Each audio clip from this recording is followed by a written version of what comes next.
So moving on, last week I said paprika on air, and Andrea and the other co-host tore me a new one. What? It's paprika, she claims. So, right?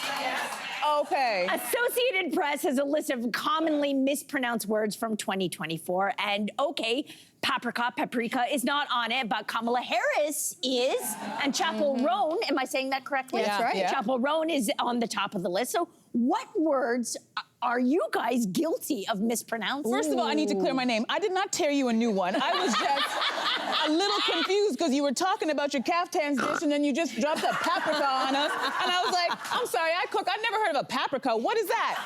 And I'm like, you mean paprika? We had a little debate. Remember backstage, we had a debate because there could be a cultural component to it, and then we were like, oh, like, we thought Hungarian. That is interesting. I thought you were just trying to be fancy. A Hungarian woman during the Caftans Live said it's, by the way, it's paprika. In most Hungarian words, the emphasis is on the first syllable. And so I was like, okay, paprika, so I thought I'd say it correctly. But then there's that line when you do say a word that's not from your mother tongue. Yeah. Like you can sound really knowledgeable, or you can sound pretentious. Oh, like I got one for you.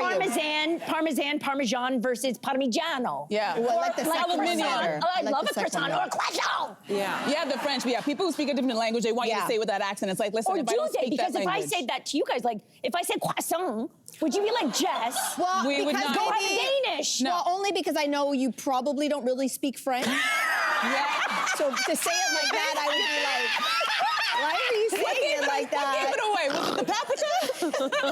The other word, which is currently my favorite, and this is a shout out to all of our Finnish viewers. I recently went to up north. We have this place that we love to go to for cold plunging and sauna. And of course, in English, we say sauna, but if you are Finnish, it's sauna.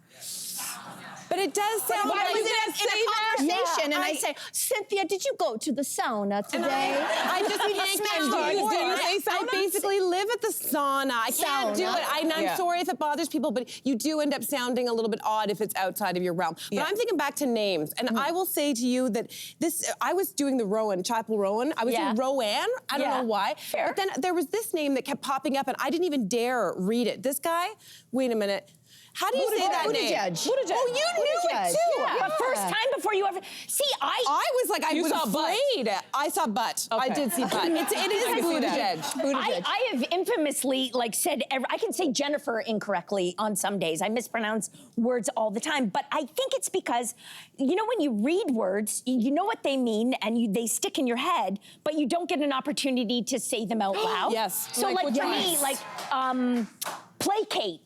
You know, I'm going to placate you because you're mad at me about the paprika thing. Yeah. But for the longest time, I pronounced playsate. I said playsate, and someone had to, you know, correct me. There's so many words. Awry, all of them. All of them. All of them. Even sometimes I sound like hyperbole. It's hyperbole. Hyperbole. But I say hyperbole. Yeah. You know, and that's even more embarrassing. Like I was an anchor, a morning anchor out west for a while, and when I got there, I'm a Torontonian born and raised, and I did not know that you don't say Saskatchewan, you say Saskatchewan. Yes. And so I was on the air in their city going, and in Saskatchewan, and they were like, please. They were like, Toronto girls take here. This Toronto girl and let her learn how to say it's Saskatchewan. You just reminded me, I was, when I was doing the news at CP24, we had a news director at the time who was from Alberta. And so I was on the air, and as we see here in the city often, you can have coyotes running all over the place. And I was reading about coyotes who were running through the streets. And he came running out of his office and screamed and said, Grelo, it's not coyote, it's coyote. Who here says coyote? And I said coyote. There's some coyote. Where are you from? You're from Toronto and you say coyote? See, this is interesting. Well, anyway, she probably has paprika in her kitchen as well. I have paprika in her kitchen. It's okay. So it is regional. It is regional, and I found out Alberta, hello Alberta, you all say coyote and we say coyote. So there it is. Yeah. We can still be friends. We can still be friends. Language is fluid. Really can. Yeah. Hey, you, come a bit closer. We've got so many more must-see interviews, spicy debates, lifestyle tips, and pop culture moments. So subscribe to our channel by tapping the logo below and don't miss out.